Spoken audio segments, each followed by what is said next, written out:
Você tem cuidado da sua saúde mental durante esse período de isolamento? Saúde mental? Eu nem sei o que é isso. Fica por aqui que o conteúdo é valioso, eu te garanto.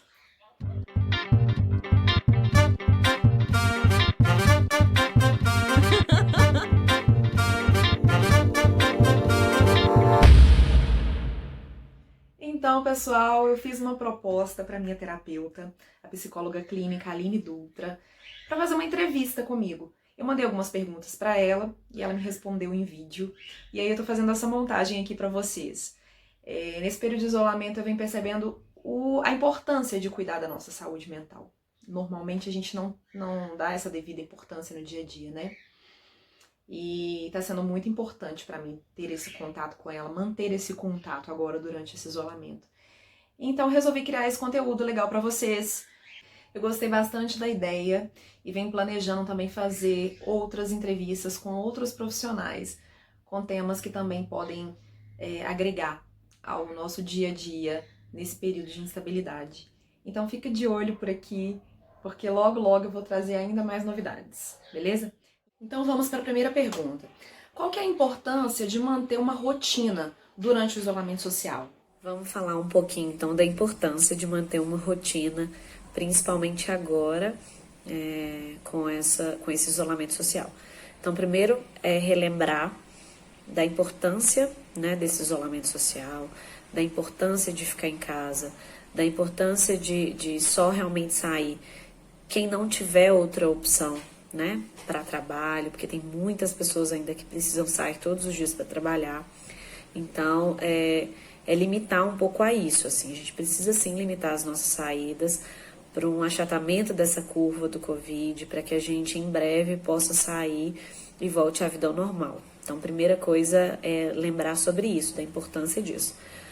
Segundo ponto, estabelecer essa rotina, né?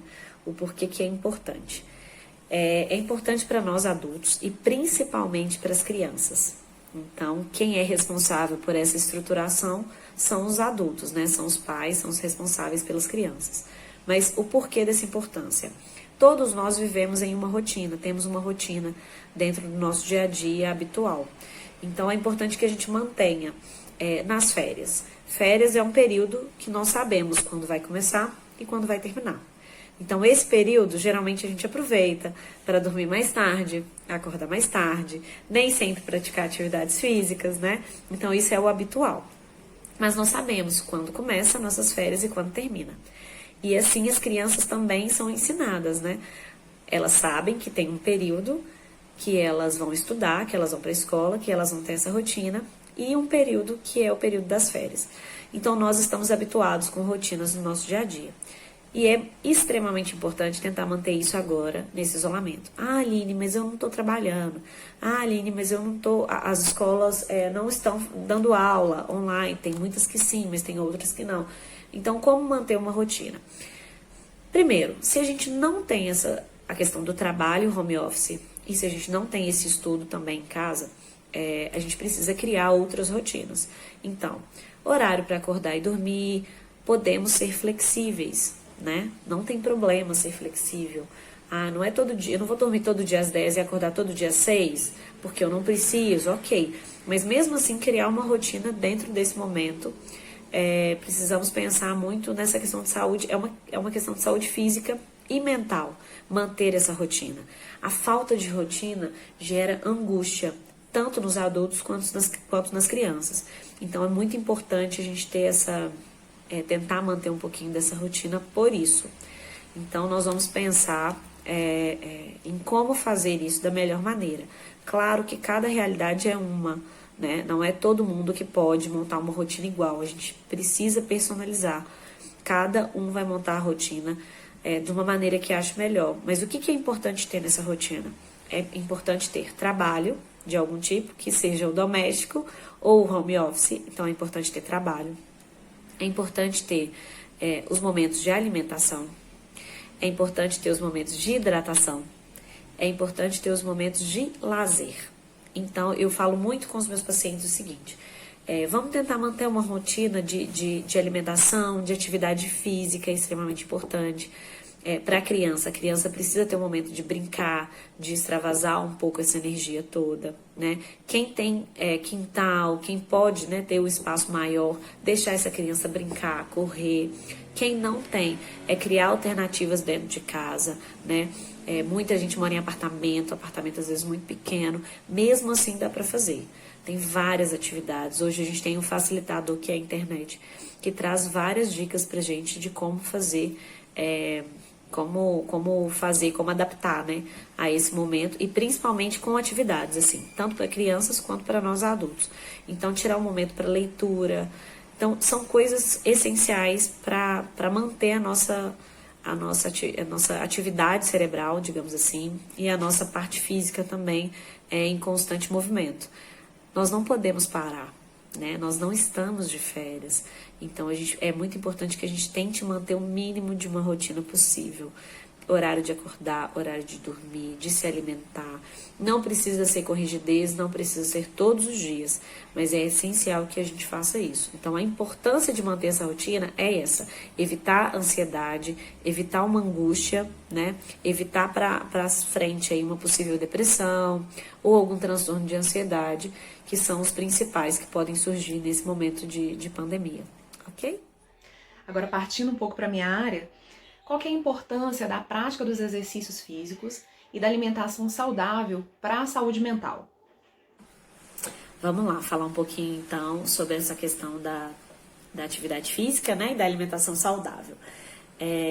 Tem alguns benefícios, assim, que a gente fala que é para a mente e para as emoções, né? Então, vou citar alguns deles, tá? O que causa quando a gente faz uma atividade física regular, quando a gente tem uma alimentação mais saudável? Nós não estamos falando aqui de ser restritivo. Eu não posso falar disso, até porque eu não tenho eu não sou nutricionista, eu sou psicóloga, então eu sei a importância de uma alimentação saudável para a saúde mental, eu sei uma importância da atividade física para a saúde mental, mas eu não vou entrar muito especificamente por não ser da área de nutrição e nem de educação física, né, nem personal. Então eu vou falar aqui dentro do que vem da minha profissão, para vocês poderem entenderem um pouquinho. Então eu coloquei algumas coisas aqui que são as mais que a gente considera mais importantes. Então, aumento da autoestima, alimentar bem, fazer atividade física aumenta a autoestima. Quem não quer, né, ter uma boa autoestima? Então, dentro da autoestima, o que isso melhora? A percepção que a gente tem de nós mesmos. Então, a gente começa a ter uma percepção mais positiva sobre nós mesmos.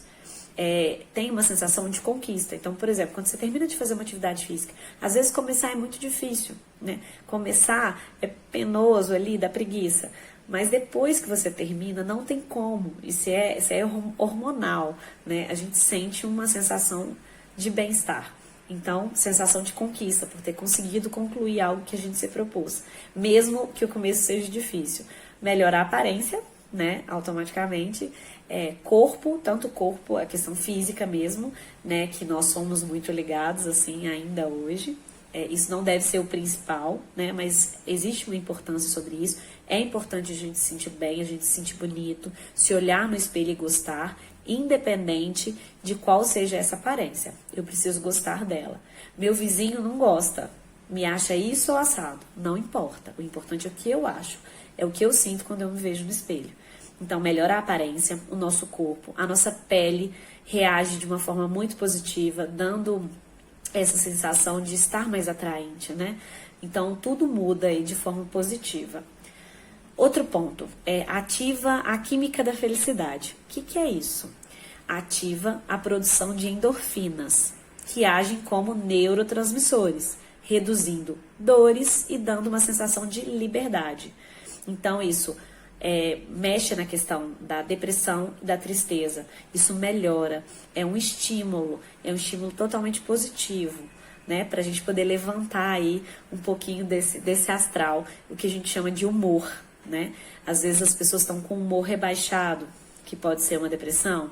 Então, a prática de atividade física e a alimentação saudável, depois pode-se fazer uma pesquisa sobre alimentos, né? A gente pode pedir depois uma nutricionista para falar melhor sobre isso, quais alimentos ativam isso de uma maneira positiva, quais alimentos saudáveis, né? Porque tem um aí que é o chocolate, que a gente sabe que também ativa essa química da felicidade, mas não, ele não é dos mais saudáveis, não é algo que a gente pode comer diariamente, a gente sabe disso.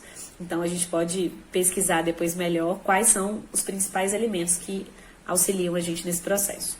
Terceiro ponto, reduz estresse e ansiedade. Então, reduz a tensão muscular. É uma distração, né? A atividade física, por exemplo, é uma distração que reduz o estado de alerta mental. Então, nós estamos vivendo num momento muito difícil, estamos muito preocupados, com medo. Quem não tá, né? A maioria de nós.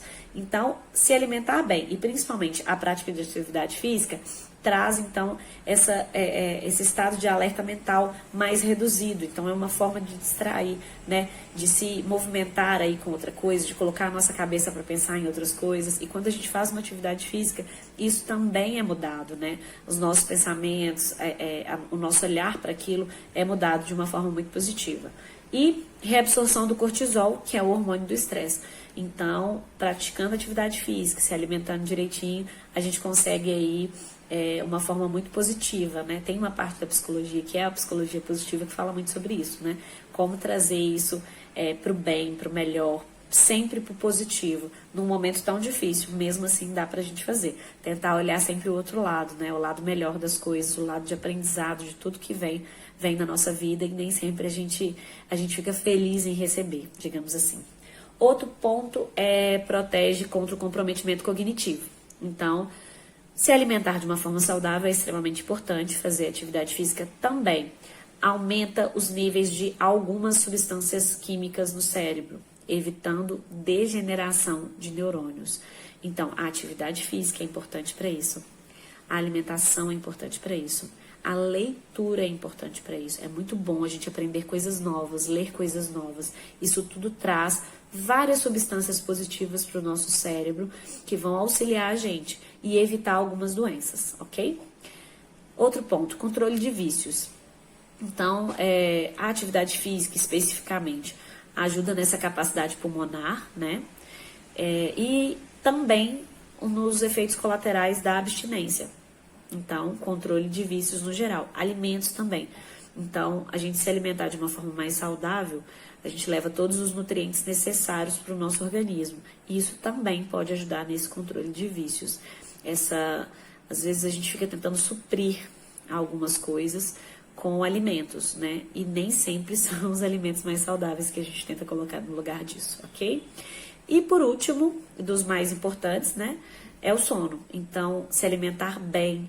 Imagina, você se alimenta saudável. Eu vou dormir 10 horas da noite. Então, 9 horas eu faço uma refeição bem leve, bem saudável. Eu vou dormir com certeza muito melhor do que se eu fizer uma alimentação totalmente pesada, totalmente errada, principalmente para o horário. Vai prejudicar com certeza o meu sono, né? Ou, não, Aline, mas eu durmo mesmo assim, ok. E qual é a qualidade do seu sono? É bem provável que ela não seja das melhores, ok? E a atividade física, então, nem se fala. Excelente para controlar isso aí.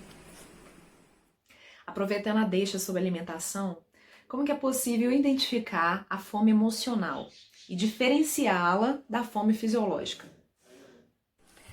Vamos lá. Fome emocional, fome fisiológica. Eu acho que o mais importante, assim, para diferenciar as duas, para entender melhor, se eu me alimento bem, se eu me alimento nos horários corretos, assim, se eu tenho uma rotina de alimentação, de horários de alimentação. Esse é o principal, autoconhecimento. Então, entender meu organismo, entender os meus sentimentos, as minhas emoções, e fazer rotina, né, uma rotina de alimentação. Então, se eu tenho tudo isso, se eu tenho autoconhecimento, e se eu me alimento de uma forma correta, nos horários corretos, é bem provável que eu saiba identificar isso muito fácil. Então, tudo que vier fora dos horários, dos meus horários habituais de alimentação, é uma fome emocional. Provavelmente eu estou ansiosa com alguma coisa e eu quero descontar num alimento, por exemplo, né? Eu brinco muito assim, gente, deu fome, abriu a geladeira e você fica assim, deixa eu ver o que eu quero comer. Bem provável que você não esteja com fome. Então, toma um copo d'água. Tomou um copo d'água, a fome passou. Provavelmente essa fome era emocional, né? Por que isso? A gente tende a ficar muito ansioso e muitas das vezes a gente precisa descontar isso em algo. A gente tende a descontar isso em algo. E a alimentação é uma das questões, assim, é uma das coisas que vem em confronto disso. Então, eu tô muito ansiosa, eu como muito, eu tô muito ansiosa, eu compro muito, né? Então, não só com relação à alimentação, como outros fatores também. Mas já que a gente tá falando especificamente de fome, eu falo muito isso, assim, pra gente poder fazer esse teste. Primeiro, a gente precisa se conhecer. Então, primeiro de tudo, para saber se essa fome é uma fome emocional ou fisiológica, a gente precisa de autoconhecimento, de se conhecer bem seu organismo, as suas emoções, né? As suas ansiedades. Segundo ponto, se alimentar bem e nos horários corretos, né? Ter uma rotina de alimentação. Mais fácil ainda de identificar. Ah, Aline, eu não tenho uma rotina de alimentação, eu não me conheço bem. Bom, a gente tem um problema aí, porque realmente vai ser extremamente difícil para você identificar isso de uma melhor maneira. Mas como eu brinco, abriu a geladeira, tô com fome, abriu a geladeira e fica assim, deixa eu ver o que eu quero comer, eu não sei o que eu quero comer, bem provável que isso não seja fome, né? Quando a gente tá com fome, a gente come aquela brincadeira assim de, eu como o que tiver, né? Mais ou menos por aí. Então assim, se eu tô com fome, eu quero fazer um lanche, eu quero comer um pão integral. Eu quero comer um macarrão, que seja. Geralmente a nossa fome, essa fome fisiológica, ela é mais direcionada. Então nós sabemos que estamos com fome e queremos comer algo de sal, né? Igual a gente tem o hábito de falar. Ou algo doce. Então, geralmente ela é mais direcionada. Mas eu sempre falo assim, quer fazer o teste? Tô com fome. Tá. Acho que tá meio fora do meu horário. Eu comi tem nem uma hora. Primeiro, que tipo de alimento você comeu? Dependendo do alimento, realmente ele não saciou sua fome. Outro ponto, deixa eu tomar um copo de água para ver se isso realmente é fome ou se isso é algo de emocional. É uma ansiedade ou é uma tristeza. Cada um reage de uma maneira a essas emoções aí, essas sensações, tá bom? Mas, novamente, eu não sou nutricionista. Tem coisas que eu digo da minha experiência como psicóloga, da experiência que eu tenho com os meus pacientes, do que eu estudo voltado para isso, para a questão emocional, ok? Aline, agora eu te peço dicas de como quebrar padrões de procrastinação no dia a dia, mas principalmente agora, né? Nesse período de isolamento que a gente tende a cair nesses padrões. Bom, gente, falar sobre procrastinação, isso é uma coisa que rende, né? Então não vai dar para falar tudo aqui, mas alguns pontos específicos a gente pode conversar sobre. Primeira coisa é o que é isso, né? Então é caracterizado como o adiamento de uma ação, de uma tarefa, provocando uma sensação de estresse, assim. Então, adiar isso, essa ação, essa tarefa, provoca uma sensação de estresse, um sentimento de culpa, uma redução da nossa produtividade, né? Então, tem como controlar essa situação? Claro que tem. Só que existe uma dificuldade muito grande, sim, porque geralmente o procrastinador, ele não se vê como tal. Então, eu acho que antes de dar dicas, a gente precisa entender se nós somos, assim, essa pessoa. Então, pensa na questão dos prazos, das tarefas que você precisa cumprir. Então, quando a gente corre para tarefas que a gente gosta de fazer só e deixa as que a gente precisa fazer para depois, sabe aquelas assim? Tem umas que eu gosto, então essa aqui eu vou fazer. Por exemplo, eu me programei hoje nesse isolamento, vivendo, né, dessa forma que a gente está em casa, eu me programei hoje para ver um filme. Mas eu me programei também para estudar, por exemplo, né, no meu caso, hipnose. Então, eu tenho 2 funções hoje para fazer. Então, eu pensei em estudar hipnose logo de manhã para ficar com a tarde livre para assistir um ou até mais filmes, ok? Ok. Aí o que eu faço? Eu acordo mais tarde, eu enrolo, né, no popular, eu enrolo para poder estudar e aí dá o horário da tarde, digamos assim, e eu falo assim, então, agora é a hora de assistir os meus filmes, né? Então, quer dizer, eu tenho 2 tarefas, uma de prazer para mim e outra como uma obrigação de um estudo. E aí eu deixo essa obrigação para um outro momento, eu enrolo para fazer, eu empurro com a barriga para fazer só a parte que eu gosto, que é assistir o filme. Quem nunca, né? Então todos nós já empurramos alguma coisinha com a barriga para fazer depois. Qual que é qual que é o lance aí disso prejudicar e realmente eu sou uma pessoa que procrastina as coisas ou não? Qual que é a frequência que eu faço isso? Então, esse empurrãozinho que eu dou com a barriga nessa tarefa, nessa função, com qual frequência eu faço isso? Se for uma frequência... Então, se for uma frequência muito alta, eu sou um procrastinador.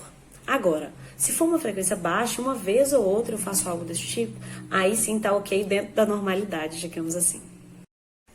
Então, vamos lá. Sabendo dessas, né, identificando isso, alguns pontos que a gente pode trabalhar e pensar nisso juntos. Primeiro, diminuir o prazo de realização de cada tarefa. Então, a gente ficar atento a essa questão dos prazos. Claro que hoje muda um pouco, né, com essa nossa nova realidade, mas mesmo assim eu acho importante, quando a gente coloca pontos assim bem específicos, falar no geral e automaticamente a gente precisa flexibilizar para o momento atual que a gente está vivendo, tá? Então, o primeiro ponto seria diminuir o prazo de realização de cada tarefa. Segundo ponto, estabelecer prazos mais rigorosos para as nossas tarefas. Terceiro ponto, montar um calendário com todos os seus prazos para todas as suas tarefas. Outro ponto, desafie-se mais. Então, se eu estou fazendo as tarefas no prazo que eu estabeleci e eu estou muito confortável dentro desse prazo, por que não me desafiar mais? Né? Por que não olhar um outro prazo ou colocar uma outra tarefa, né? Isso tudo muito bem pensado, viu, gente? Organizado aí. Outro ponto seria mudar de ambiente. Mude de ambiente, né? Hoje está muito complicado, porque a gente, estando só em casa com esse isolamento, é complicado mudar o ambiente. Mas mudar o ambiente não significa a gente necessariamente sair daquele lugar que nós estamos. Mudar o ambiente pode ser de várias maneiras. Pode ser um detalhe do ambiente, um móvel de lugar. Pode ser mudar de ambiente, de local físico.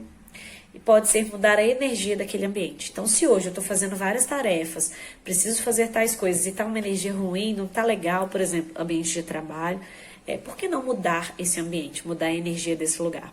Isso é muito importante também. Outro ponto é conquistar parceiros. Então, assim, é claro que muita gente prefere fazer suas tarefas sozinho, mas a gente precisa entender uma coisa: ninguém nasceu para ficar sozinho. Então, nós dependemos de outras pessoas. Eu dependo de alguém, alguém depende de mim, e isso é um ciclo, tá? E isso é extremamente importante, fazer parcerias, fechar parcerias, né? Até para facilitar com os prazos, com tudo. Então, por que não ter parceiros? Por que não ter alguém que sabe mais sobre determinado assunto para me ajudar em tal coisa? Então, isso é muito importante.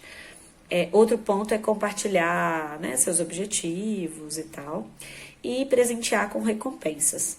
Então, e a gente pode fazer isso com a gente mesmo. Isso é uma coisa muito de liderança também, né? Mas isso pode ser feito com a gente mesmo. Então, assim, eu tenho um prazo aqui de estudar tal coisa, ou de ler tal livro. Vou colocar para ler um prazo para ler esse livro em uma semana. Aí chega no domingo e você terminou o seu livro. Poxa, que legal poder terminar, né? Que legal cumprir esse prazo, mesmo não tendo essa obrigação, poder cumprir esse prazo. Então, deixa eu me presentear aqui. Hoje eu vou tomar um sorvete, por exemplo, né? É uma forma também. Então, são algumas dicasinhas bem básicas, assim, pra gente prestar bastante atenção nesse fato de procrastinação. Primeiro, identificar se nós somos esse perfil ou não, e depois, se sim, algumas dicasinhas para poder controlar melhor esse fator, tá? Lembrando que é aos poucos, toda mudança é aos poucos, nada de hoje para amanhã. Ninguém muda da noite para o dia, né? Então a gente vai ter essa preocupação também. Para fechar, eu te peço mais uma dica. Além da terapia, o que mais nós podemos implementar no nosso dia a dia para manter saudável a nossa mente, principalmente nesse momento de total instabilidade, né? O que a gente pode acrescentar no nosso dia a dia para se manter legal? Bom, o que mais além da terapia, né? Pra gente poder manter a saúde mental. Terapia. A terapia não é porque eu sou psicóloga, não. Mas a terapia, ela é realmente extremamente importante para nossa saúde mental. Poder ter esse tempo de cuidar de você, de falar de você, das suas questões, isso é extremamente importante, é essencial. Claro que Tem pessoas que demandam muito tempo de terapia, outras pessoas demandam por temporadas, breves temporadas, né, digamos assim. Então, cada um à sua maneira, com a sua demanda, mas é extremamente importante fazer terapia. Eu falo que a base de tudo é autoconhecimento, né? Então, a terapia, ela traz isso, independente do diagnóstico, ela é autoconhecimento. Então, o que mais fazer para além da terapia? Bom, tentar se conhecer o máximo possível, mesmo sem fazer terapia, né? Tentar entender melhor você, o que você gosta, o que você não gosta, quais reações você tem com determinada coisa. Então, o autoconhecimento é extremamente importante. De qualquer maneira que você queira fazê-lo, é extremamente importante, é essencial. Outro ponto que eu acho extremamente importante avisar é sobre a questão da leitura, novos aprendizados e leitura. São dois pontos importantíssimos para a nossa saúde mental e que previnem muitas doenças mentais, doenças até da idade mesmo, né? Então, todas as vezes que a gente aprende algo novo, quanto mais a gente aprende coisas novas, mais atividade cerebral a gente tem e mais cuidado, né, de saúde mesmo nós temos. E é uma coisa fácil de se fazer. Poxa, aprender uma coisa nova, né? Eu tô habituada a escrever sempre com a mão direita. Por que não tentar com a mão esquerda? Né? Então, esses pequenos detalhes assim fazem uma grande diferença para a nossa saúde mental e também para a nossa saúde emocional. Então, essas são as dicas aí. Muito obrigada por esse momento, que nós possamos ter ainda mais momentos como esse, assim, dessas conversas, desse diálogo, né, dessa exposição aí de algumas coisas. Peço desculpa por se eu não né, atendi as expectativas aí, mas eu acredito que a grande maioria das pessoas vai entender o que eu disse e vai tirar a dúvida das pessoas, sim. Precisando, podem contar comigo, viu? Obrigada, até mais. Aline, muito obrigada. E muito obrigada a todos vocês que estão aqui assistindo esse vídeo. Se você gostou, curte, compartilha aí com seus amigos, com sua família. Se você acha que o conteúdo é legal e pode ser relevante. Se você tem alguma dica ou quer sugerir algum tema, quer sugerir alguma outra coisa, comenta aqui pra mim, por favor. Muito obrigada, tá, gente? Beijo e até o próximo. Vai ter mais.